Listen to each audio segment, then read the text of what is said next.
Life was simple and innocent for me growing up, and me and my family moved down here. That was a shock in itself, but my brother Brendan came down for spring break with some of his friends, and everything seemed good at that point, but he had a toothache that developed into leukemia. So I knew cancer was bad, but I didn't know how bad it actually was going to be for him.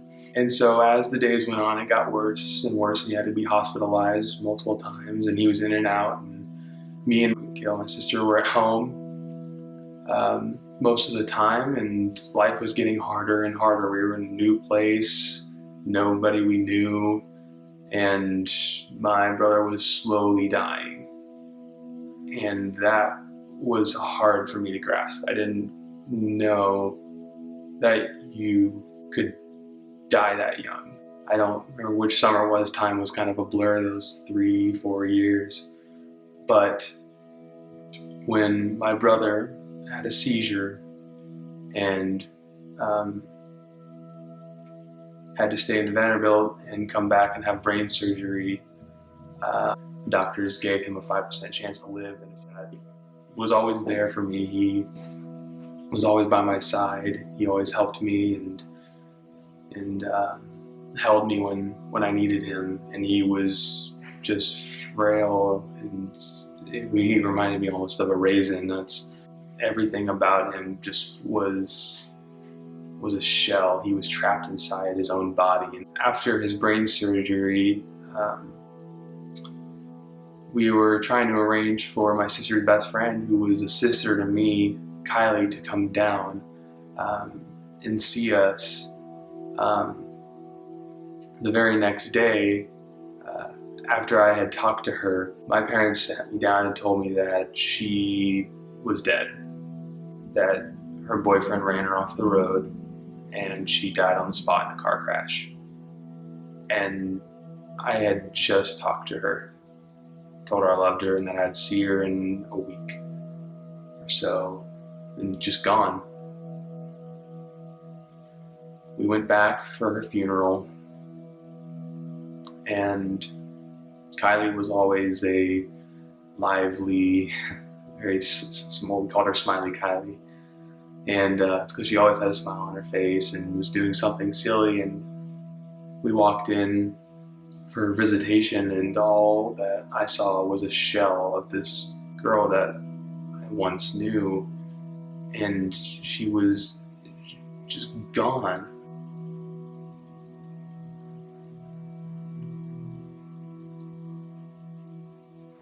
It was hard. We drove to the graveyard. Felt like some piece of me had been ripped away.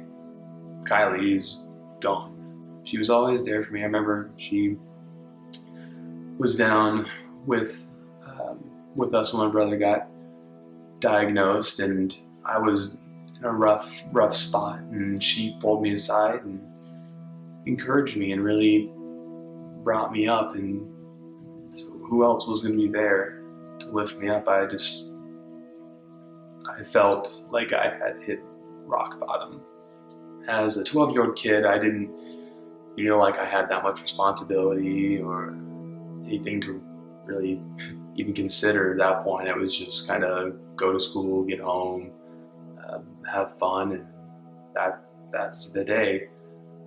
But after seeing all these people that I built myself upon start to crumble, that seeing them in that state was completely different for me.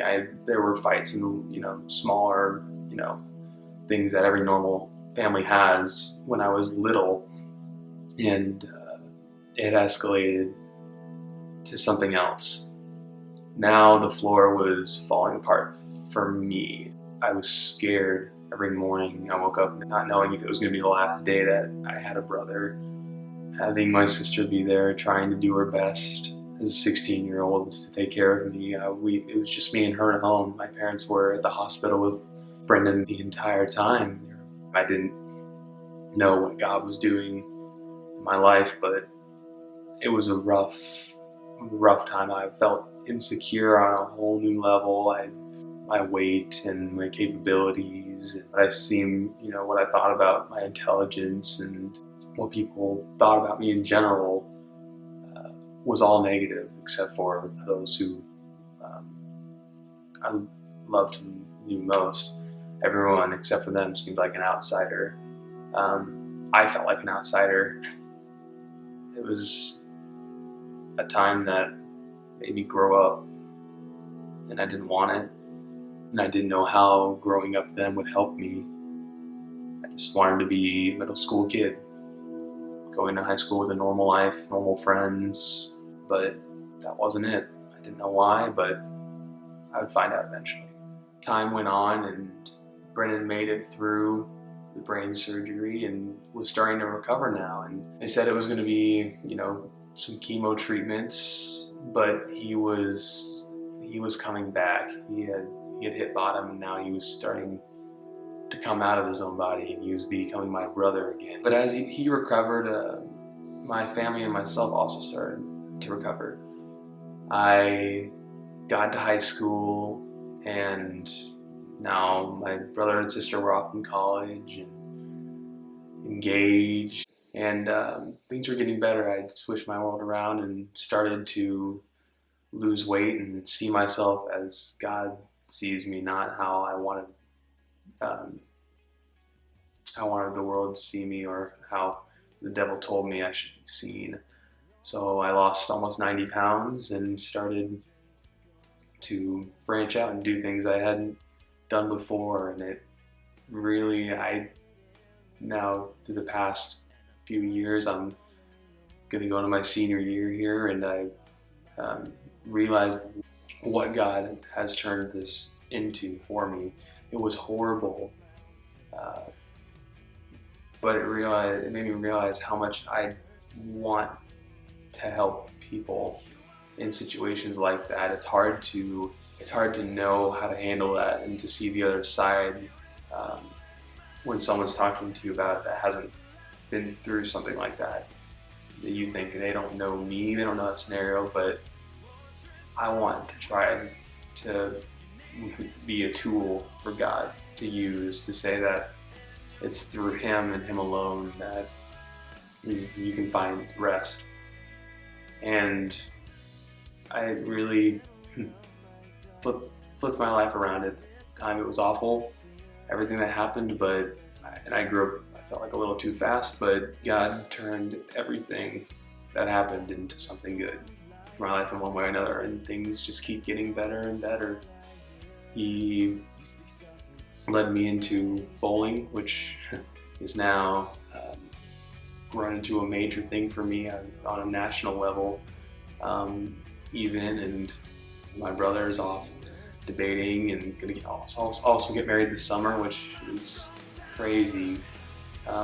It's nice. It's nice to be a normal family again. Just feel like a normal high school kid again. That's something I'm not. My situation is, everyone's situation is unique. And you get there at different places, and there's different things that happen in it. But there's one thing that's common with all of them, is that they suck. They hurt. And they hurt in different ways. And they're used in different ways. But there's one thing that always comes out on the other side. That's God's plan. The devil wants to try to kill, steal, and destroy, but God's won the war. The devil tried to come at me in every single way he could, and it got me for a little while, but God pulled me through it, and I didn't want God to pull me through it at that time. I just wanted it to be over. And I know I doubted my faith. I didn't feel like a Christian at all, but God pulled me through that and showed me through those scenarios that He's the only way. The hard thing to accept and to try. It's easier said than done. There's a lot of things that that's a common thing that you think about, but God is the answer. Look to Him. If you keep your eyes on Him, you can't sink.